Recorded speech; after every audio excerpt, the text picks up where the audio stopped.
Continuing on with our discussion on testing the spirits, we have learned so far that not every spiritual experience is a God encounter, that good and evil both exist, and that there is no middle ground or gray area in the spirit realm. There's either good or evil, and how the Bible points to a way we can test the spirits to see if we're having a God encounter or a demonic encounter. One of the ways this is done is that if the spirit acknowledges the deity of Jesus Christ, that he came as God in the flesh, and that he is the only way to the Father. Teacher, writer, and author Alice Bailey, who has a major influence in the New Age movement, says this about Jesus in her bio titled The Reappearance of the Christ. Quote, "He has been for 2,000 years the supreme head of the church, invisible, the spiritual hierarchy composed of disciples of all faiths.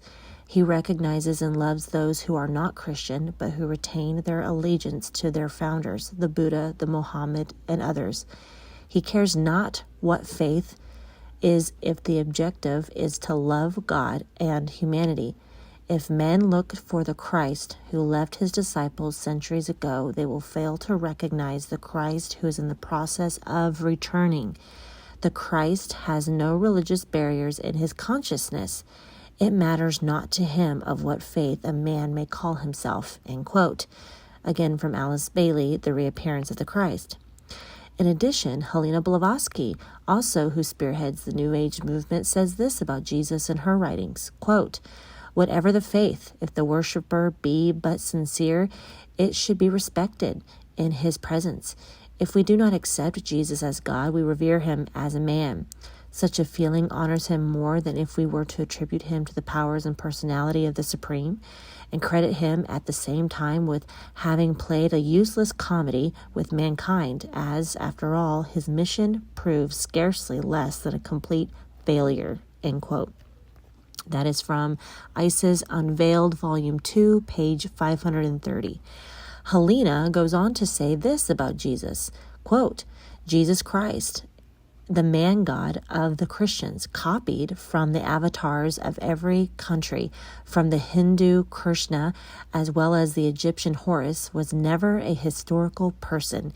He is a deified personification of the glorified type, and his story as told in the New Testament is an allegory, assuredly containing profound historical truths, but still an allegory." End quote. See Theosophy, Some Rare Perspectives, page 83 through 85.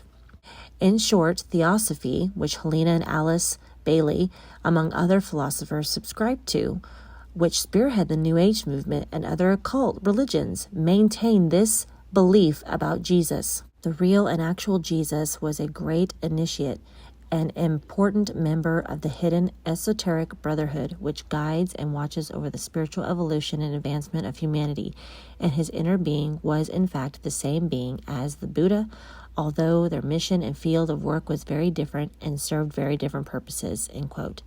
So in short, Christians are stuck worshiping a deity that has reincarnated itself in many different forms and many different gods throughout the ages and centuries.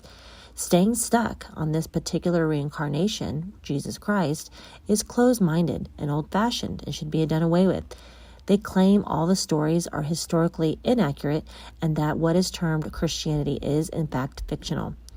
So if there are only two kingdoms, light versus dark, and the light is of God's kingdom, then who do you think these ascended masters or spirits are on which side? If they are not professing Christ and completely diluting his mission and his deity and that he was God in the flesh, and what side do you think that they are on? They are on the side of darkness. They are not true spirits from God. 1 Corinthians 12, 2 through 3 says that no one speaking by the Spirit of God would ever say Jesus is the accursed one. No one can say Jesus is the Lord Yahweh unless the Holy Spirit is speaking through him. And again, 2 Corinthians 4, verse 4 says, "Satan, who is the god of this world, has blinded the minds of those who don't believe. They are unable to see the glorious light of the good news. They don't understand this message about the glory of Christ, who is the exact likeness of God." End quote. So in addition to the ancient deity of Ra, these ascended masters, these writers, the teachers, the people that they channeled, who have spearheaded all of these different kinds of religions, all have the same core belief of Jesus, that he was real and historical person and worked in magical, esoteric ways, but is not the way to God, nor is he God, but just one of many gods. This is modern universalism. This is Luciferianism and should be rejected and called out and exposed for the evil that it is.